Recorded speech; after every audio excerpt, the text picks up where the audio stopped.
I've been involved in sort of working and communicating online for a long time, since about mid-90s really, I guess. In terms of sort of professional work, I started collaborating with a guy called Rick Bennett in Australia at the University of New South Wales in about 98, where he asked me to take part in a thing that he then called a virtual design studio. And we soon got rid of the virtual bit because we realised it was very real. But which was a collaboration between 50 students and 3 mentors, of which I was one of them, online. In 99, I think the actual project happened. And so, it's been something that's been part of the way I work for a long time, and I work a lot remotely now. I still teach to Australia, actually, from here.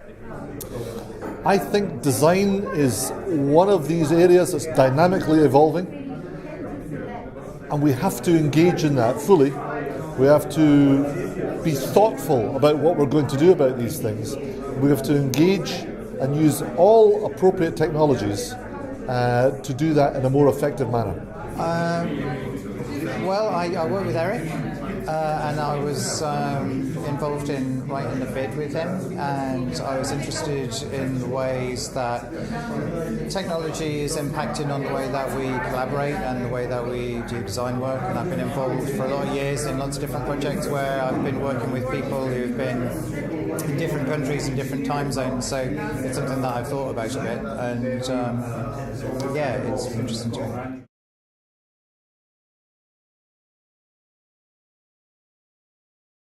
So I would say that 2/3 of the stakeholders that I have to work with on a daily basis are not within a 1,000-mile radius from me. So that means that I have to work with a lot of people that are not in the same office that I am.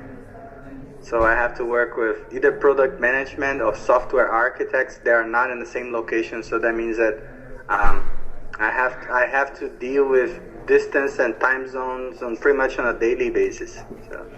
Plenty of experience with long-distance educational teams, and also one of the very selfish reasons that I'm here is looking to not just relate that to our own design areas, but also in terms of applying that in an educational model. So one of the concepts that we're looking to develop at Glasgow is the concept of a distributed academy, so that where we're working at a distance with particular academics or departments, say in China and Singapore, how we can help that kind of engagement work in the same way as it does with some of our work, say in design innovation.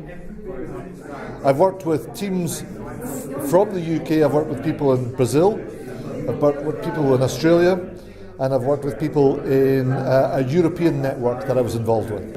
I worked with the guys in Brazil.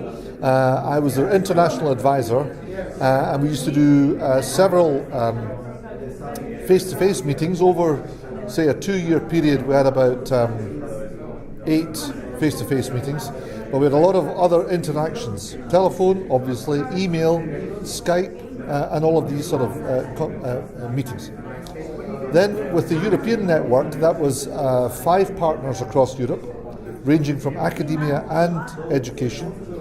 And that involved a lot of, email and Skype. These were the 2 main things that came together. Yeah, sure. So when I kind of first got into the area of ACI, my first job was working for Daewoo, a Korean company, and they were interested in different kinds of domestic technology that they might develop. So I was working on an ethnography of British homes for them, and communicating back. Well, it wasn't for them; they were a project partner of a university, but they were interested in the results, So we did, presentations with this kind of setup where we'd do videos, and I would have a PowerPoint in the back and sort of convey findings to them in that way, as well as writing reports which we'd email, and then eventually we went over to Seoul and met with the guys there. But over the years there have been various projects where we've used different kinds of video conferencing suite. When the first video conferencing suite in York went up, we were using that immediately for a project that we were doing with Lancaster University, actually. And then as things like Second Life started to emerge, I found that that was quite a nice way to meet up with colleagues internationally. So some friends in America that I like to work with, we would go meet in Second Life, and they were great Second Life fans, and they would take me to interesting places there, and it was kind of a nice way to meet with those guys. And now recently it's things like Facebook and Google Hangout. Yeah.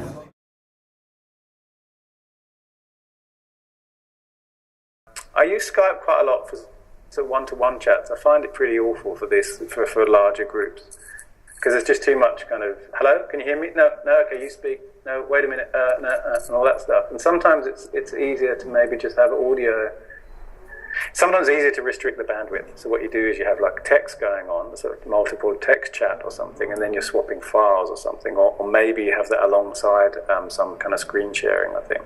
Sometimes, having video and trying to emulate face-to-face doesn't really play to the strengths of working remotely.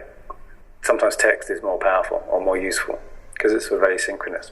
For younger designers, this obviously, this just isn't new at all, really. It's just part of the tool set that they have. And even sort of 10 years ago, people were pinging back files backwards and forwards and working on stuff. And I think that maybe it's because of my experience in Australia, where distance is such a natural part of the thing, that if you work with someone in Australia, you might work between Melbourne and Sydney, and it's as as far as, Perth and Sydney is as far as Dublin and Moscow. It's a huge country. So I think that distance you get used to. Here in Germany, there's sort of cultural aspects. I find here in Germany and perhaps in Switzerland, companies are much more keen to have people working on site than remotely. And the last thing is, the promise of sort of teleworking was that people wouldn't have to travel much, and in fact I find I travel more because I've connected with more people at a distance, and so in the end you do end up meeting with them. And it's a John Thackeray talks about this a bit in his book In the Bubble, that in fact it has the sort of opposite effect. You get involved in things that you wouldn't normally be able to get involved in. And my job is 2.5 hours away on the train, and so I'd never even thought of doing that before it was possible to work remotely.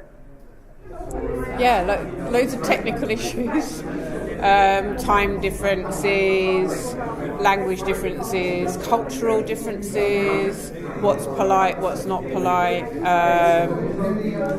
Inevitably, it means you have to travel a fair amount of the time as well in order to make an engagement really work, because the etiquette and the culture still requires really that you meet face to face, but that you maintain a project through some form of digital technology in the interim, but you use that as a kind of way of progressing a project in between the visits.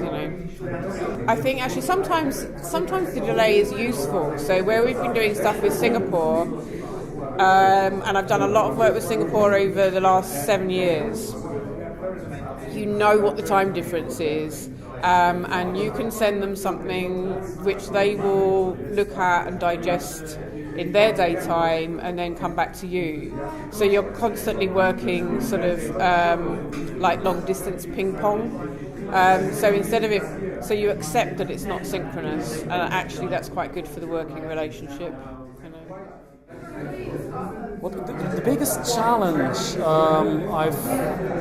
apart from technology not working, power losses, bandwidth problems, router crashes, computer stolen, etc.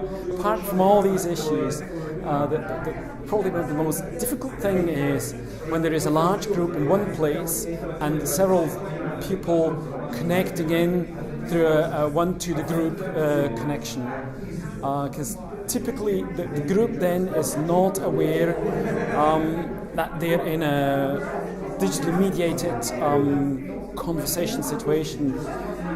Things like don't talk everybody at the same time, say a name before you start talking, particularly if people are not familiar with who's around the table. All these kind of issues where people who are in the face-to-face setting are not aware that the digitally mediated thing is a different one.